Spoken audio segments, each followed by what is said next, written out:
नमः पारिषदेभ्यः नितान्तश्रान्तोऽहम् आत्मानं भवतश्च काव्यरसेन विनोदयिष्ये।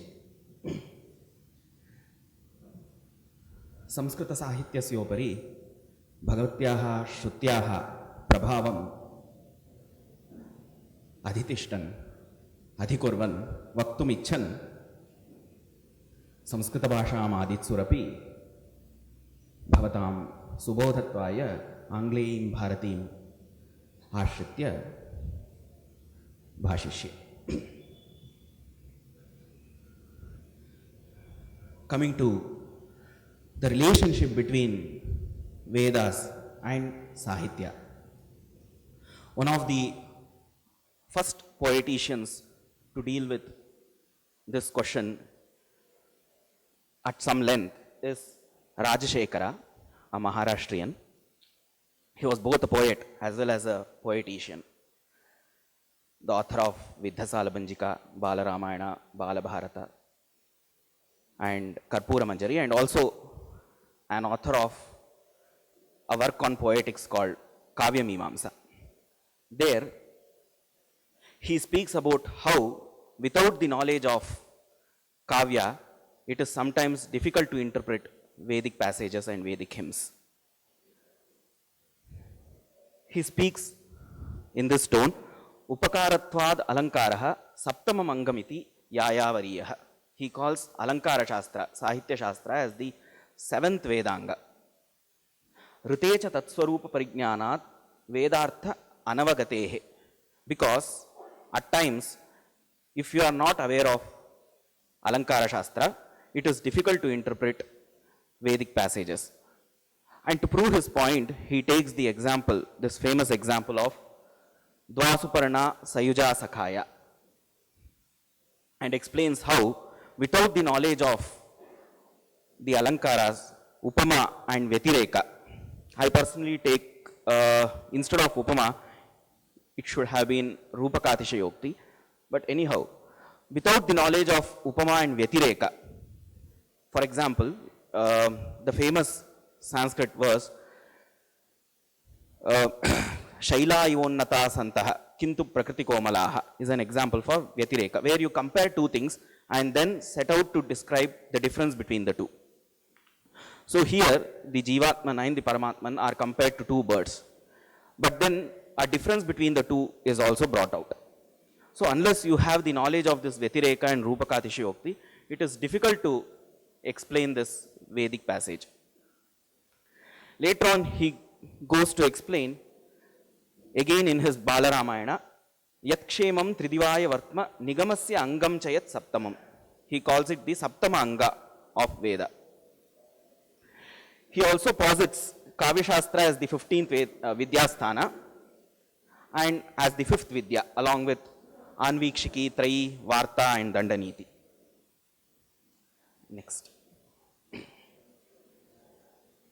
And again, in order to prove the importance of Sahitya Vidya, he explains this Vedic hymn, Chatvari Shangas Trayosya Pada, which has been applied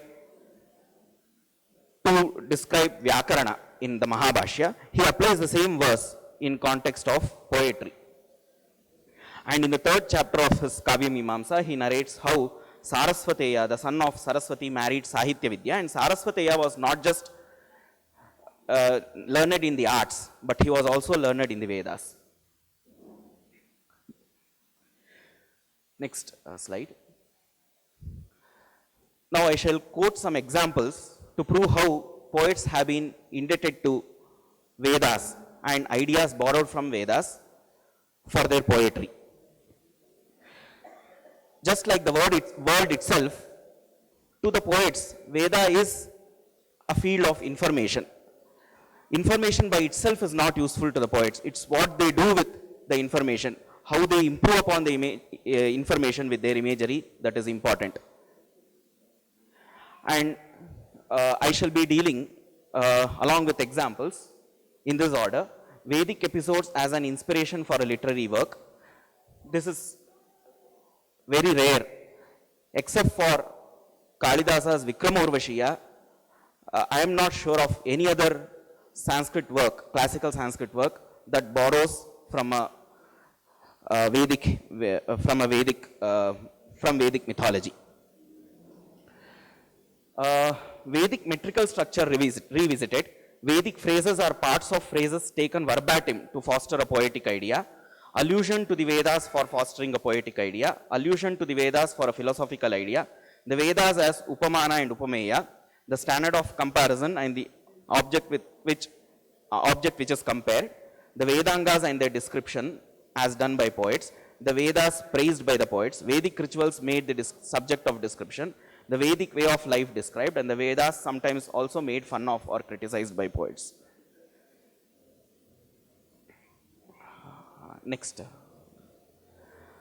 As I told, there are very few examples of Vedic mythology entering into classic Sanskrit literature, except for Vikram Urvashiyam, which is based on the Urvashi Pururava Samvada from the 10th mandala of Rig Veda.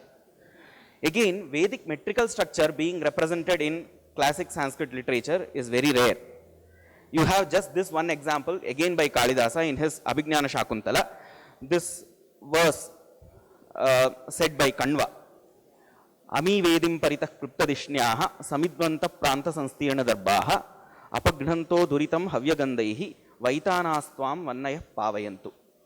Here, the first three padas don't fit into any of the classical Sanskrit metrical pattern. Only the fourth pada is equal to the Shalini meter in Sanskrit. Next. And there are no other examples in the entire classic Sanskrit literature where a Vedic meter has been employed by the poet. Vedic phrases are parts of phrases taken verbatim. Sometimes poets take part of Vedic sayings verbatim in order to foster a poetic idea. For example, you have this verse from Rangarajastava by Parashara Bhatta, which takes this verbatim quote from Kenopanishad. Yasya matam tasya matam matam yasya na vedasaha. He who knows it doesn't know it, and he who does not know it knows it. And he applies this in the context of Rangaraja, who for the poet is Paramatma himself. Amatam matam matamatha matam stutam parininditam bhavati ninditam stutam iti Rangaraja mudaghoshayatrayi stumahe vayam kimiti tanna shaknumaha. Amatam matam, if it is not known, if Rangaraja is not known, it is like he is known. Matam atha matam, if he is known, it means he is not known. Stutam, if he is praised, it is like parininditam, it is like blaming him, censuring him. Ninditam stutam, and if we censure him, it is like praising him. So, iti Rangaraja mudaghoshayatrayi. So, Trayi, the Vedas have praised him in this manner. Stumahe vayam kimiti tanna shaknumaha. So, I am setting about to praise Ranganatha, but I don't know how to do it, because if I start praising him, it would be like scolding him. The next. Again, another verse from Rangarajastava. So anga veda yadiva nakileti vedaha sandeg dhyanarghavidam atmani Ranganatham sthane yadesha kalu doshamali masabihi madvagbir aisham atishayanam avrunoti. This is again based on the Taittiriya Upanishad saying of Asyadhyakshaha parame vyoman so anga veda yadivana veda. The Paramatma may know about him, or even he may not know about him. That is the purport of this Vedic saying. And using this Vedic saying, the poet says, surely Ranganatha may know about him, or may know about himself, or it is possible that even he doesn't know about himself. And this is the hypothesis. Why does Rangaraja doesn't know about himself? He doesn't know about himself because if he had known about his greatness, he would not have made a trifling of a person like me praise him. He would not have defiled himself by making me praise him. Next. Again, this is a verse from Champu Bharata by Ananta Bhatta. Sarushiva hare vikrishta chape sasharam shailasuta api jata shanka maghavatsuta mangalaya devi manasa yata ishusrutim jajapa. Here the poet has selected the Vedic verse, Vedic hymn from Rudra Prashna, Yata Ishu Shivatama Shivam Babhuvate Dhanu.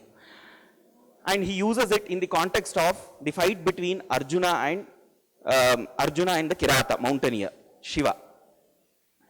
Now, Parvati was also a witness to this fight between Shiva and Arjuna.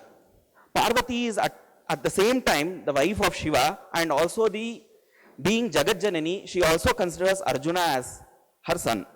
So she has to take sides between her son Arjuna or her husband Shiva, and she doesn't know what to do. So what happens is, when Shiva is all ready to fire his missile on Arjuna, what Parvati does is, she does the japa, she repeats the hymn, Sarushiva Hare, Yataishu Shivatama, which prevents the person from being hit by the missile. So she does this in her mind, so that Arjuna is not hit by the arrow that is released by Shiva. The next, this is a verse from Prabodha Chandrodaya, where the well-known Dvasuparna Sayuja Sakaya has been paraphrased into a Upajati verse. Taudvau Suparnau Sayujau Sakayau Samana Vriksham Parishasvajate Ekastayo Pippalamatti Pakvam Anyastvanashnan Abhichakashiti. It is the paraphrase of the same verse. Next. Sometimes poets also allude to the Vedas for fostering a poetic idea, not just taking verbatim, but alluding to an idea. This is from Goda Stuti by Vedanta Deshika. Tungair Akritrima Giraha. Akritrima Giraha refers to the Vedas, those which are not fashioned by men. Kritrima is that which is artificially fashioned. So those words which are not artificial. Akritrima Giraha Swayam Uttamangaihi Yam Sarvagandhaiti Sadaram Udvahanti Amodamanyam Adhigachati Malikabhi Sopitvadiya Kutilalaka Vasitabihi. The Vedas praise Ranganatha as Sarvagandha, he who includes in himself all fragrances. But then the poet says, surely though he includes all fragrances within him, he must have obtained some other new fragrance through the mala, through the garland which was presented to him by Goda.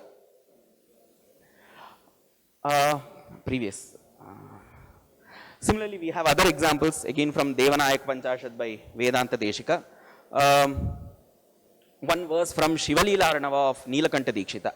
Here, Vibhushitasya Purah Purandaro Vishalamekam Mukuram Samadade Natat Samascheti Giram Puratanim Apakarishyaniva Bimbalambhanat. So this is the situation is one of the marriage between Sundareshwara and Meenakshi. Sundareshwara has got bedecked for his marriage, and after being decked for his marriage, Indra is holding the mirror in front of him. Why the poet gives a fanciful idea for why Indra held a mirror in front of Shiva. The Vedas say that he has no pratima. There is nobody who is a pratima for him, natasya pratima. So Indra wanted to prove that this Vedic saying is false. So in order to show that yes, you have a pratima in the form of the mirror image that is reflected in the mirror in front of you, Indra held a mirror in front of him. Next. Allusion to the Vedas for some philosophical ideas. Again from Devanayaka Panchashat. Vedeshu nirjarapate nikhileshvadhitam vyasadibhir bahumatam tava suktamagriyam. Suktamagriyam is Purusha Sukta. Anganyamuni bhavata subhaganyadhite vishwam vibho janitavanti virincha purvam. It is a reference to the Purusha Sukta basically as describing how the entire cosmos was formed from the Angas of Virat Purusha. Next. In one of the previous verses, which I did not allude to, Murari uses the word Dashatai for the Vedas. Dashatai. Again, Kamasika Ashtaka by Vedanta Deshika, where there is reference to the Tapani Upanishad. Shrikanta Vijaya by Bankha, where Shiva is spoken of as Shruti Kavita. Shruti Kavita is the poet who composed Vedas. Again from Padyavali of Rupa Goswami, where we have Chaturnam Vedanam Hridayamidam Akrishya Harina Chaturbir Yadvarnais Putamagati Narayana Padam. The poet says the word Narayana was formed from the 4 syllables Narayana, which were taken as the essence of the 4 Vedas. Again in the Raghuvamsha, reference to Sapta Samopagitam Swam, the reference to the 7 Samas. Next. Vedas, Omkara and Vedangas Upamana and Upameya. For example, in the Yatiraja Saptati of Vedanta Deshika, we have Chirantana Saraswati Chikurabandha Sairandrika. So Chirantana Saraswati, Vedas are here spoken of as a lady, and her Chikura is beautiful braid. The beautiful braid is nothing but the Upanishads, because often the Upanishads are spoken of as the Shiras of the Vedas. So here, instead of Shiras, we have Chikura. And what is the Yatirajas? What is Ramanuja's words? Ramanuja's words are like the Sairandrika, the hairdresser for this Chikura. Again, in Nigama Jaladhi Vela Purnachandro Yatindra, here the Vedas have been compared to the ocean, and Yatindra, Ramanuja is compared to the Purnachandra, the full moon, which causes the ocean to arose, which arouses the ocean. Again, this famous verse from Raghuvamsha, Asin Mahikshita Madhya Pranavas Chandasamiva, where Vaivasvata Manu is compared to the Pranava. Just like Pranava, Omkara is the first syllable of the Vedas. He was the first among kings. Again, there are several other verses which allude to Omkara and Vedangas, etc. There is one beautiful verse from Naishadha. Bhruvudalabhyam pranavasya yasyas tadbinduna bhalatamala patram tadardha chandrena vidhar vipanchi nikwanana konadanu praninye. So the poet fancifully says how Saraswati was created by Brahma, and he tells Saraswati must surely have been created, parts of Saraswati might have been created from Omkara, and he says the two dalas of Omkara became Saraswati's eyebrows, and the bindu became her tilaka, and the kona, the tail, the Ardhachandra became the Nikwanana Konadanu, the bow with which she plays her lute. Next, this is a verse from Garuda Panchashat, where Garuda is compared to the Vedas, Netram Gayatram Uche, Trivruditi Chashiro, Namadheyam Yajunshi, etc. Then you have Kiratarjuniya, where Apratarkaitaya Anyesham Amnaya Vachanopam. So Indra's words are compared to the sayings of the Vedas because nobody can challenge them. Next, this verse from Veni Samhara, which alludes to the Kalpa. Chatvaro Vayam Ritvijassa Bhagavan Karmopadeshta Harihi, etc. Next, the Vedangas and their description. Naishada, Sri Harsha has beautifully described the Vedangas as the limbs of Saraswati. Saraswati is supposed to come as a handmaid to Damayanti when she is during the time of the Swayamvara. So Saraswati in fact describes to Damayanti the various kings who have come for her Swayamvara, and before the description actually starts, the poet describes Saraswati and uses the Vedangas in her description. For example, you have one verse, the second verse, Jatyacha vrittena cha bhidyamanam chando bhujadvandvam abhud yadiyam shlokardha vishranti mayi bhavishnu parvadvayi sandhi suchinha madhyam. So the chandas has been compared to her bhujadvayi, her two arms. Usually chandas is compared to the pada, but here the poet compares it to the two bhujas, and every verse has a pause in the end which is indicated by a line. So he tells that this is if these two parts of her arm are like two parts of the shloka, the two joints become those two lines. So next.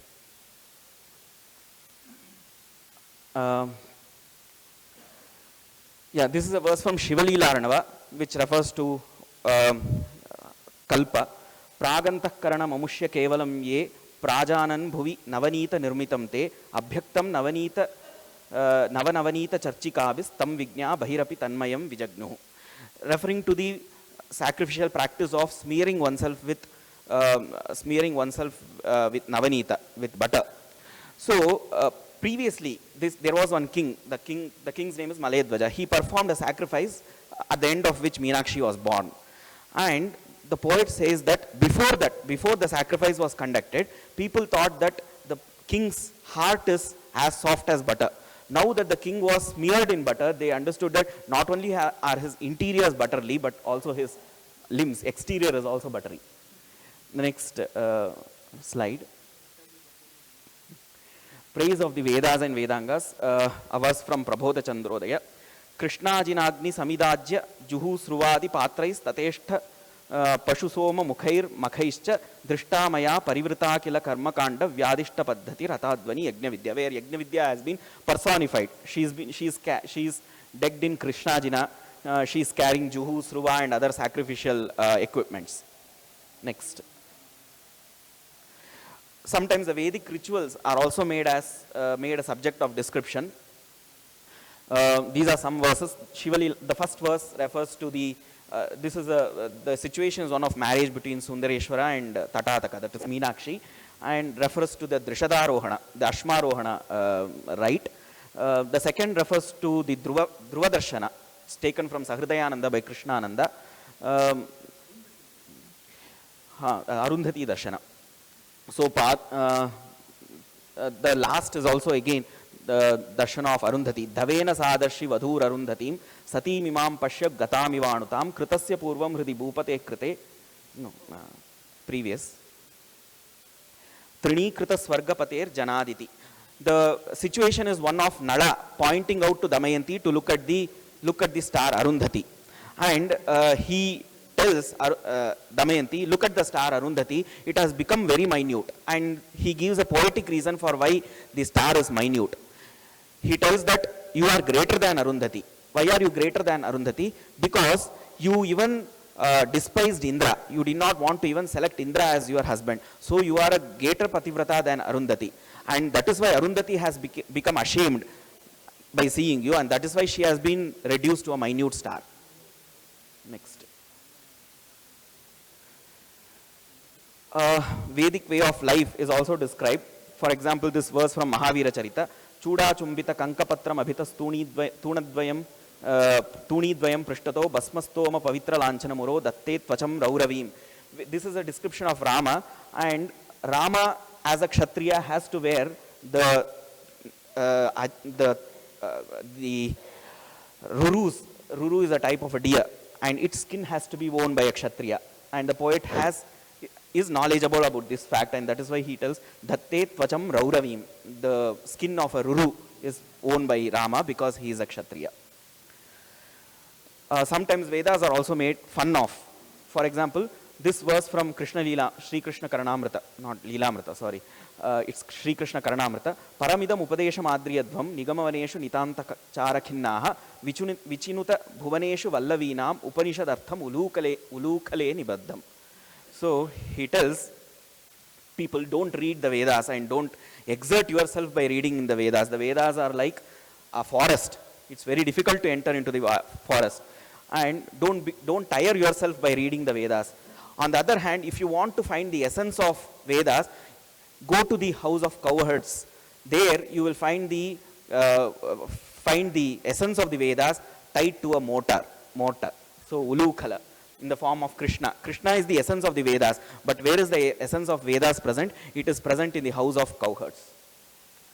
So rasam prashamsantu kavishva balyam viduh prakrita bhashitani shruti smriti vruddhadasham vadanti sahityam ekam tu giram savitryas tarunyam udgadham ushanti abhijñaha. So what is prakrita bhashita?